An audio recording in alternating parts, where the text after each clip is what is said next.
The little blue-eyed devil was staring out through the window. Suddenly, Honaya was transformed.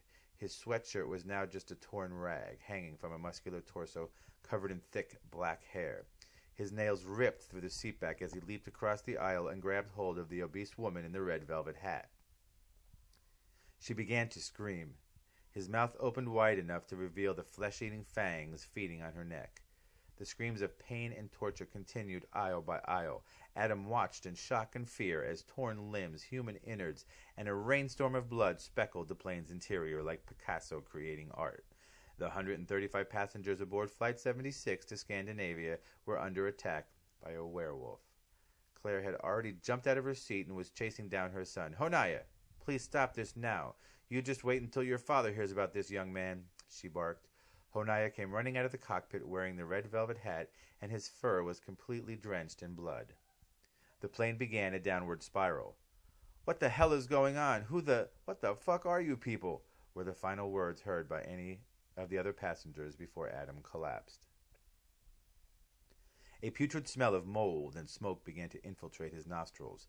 It caused an unnerving burn throughout his nasal passages. Adam cautiously tried to open his eyes. He was strapped to the metal rails of a hospital bed, and an IV had been inserted into his wounded hand.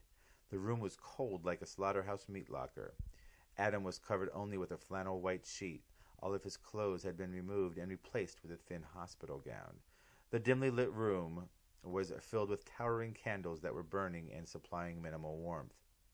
"Mr. Peterson, it is very nice to finally make your acquaintance.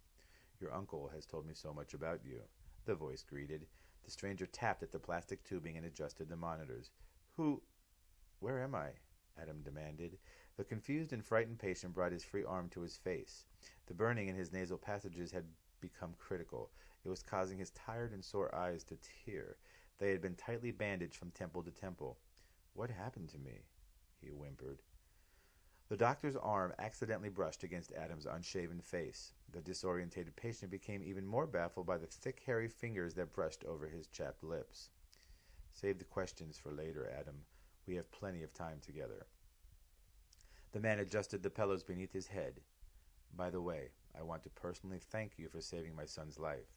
It was that act of human kindness that spared yours." He finished and left the room. Adam heard the door lock behind him.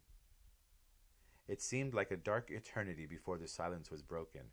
Adam could hear a violent scratching sound coming from outside his window. He once again let his curiosity get the best of him.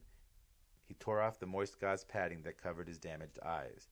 Adam could see for the first time, but with blurred vision, that his room had unusually high ceilings and the walls were constructed of stone. There were cobwebs forming in the corners of the windows, and they were layered with inches of dust and debris. "Is this some kind of freaking castle?" he asked himself. Adam stumbled to his feet and gently rubbed his eyes free of the pasty ointment. He stood in front of the window and drew open the curtains. An enormous wall of gray smoke made it impossible for him to see anything on the ground below.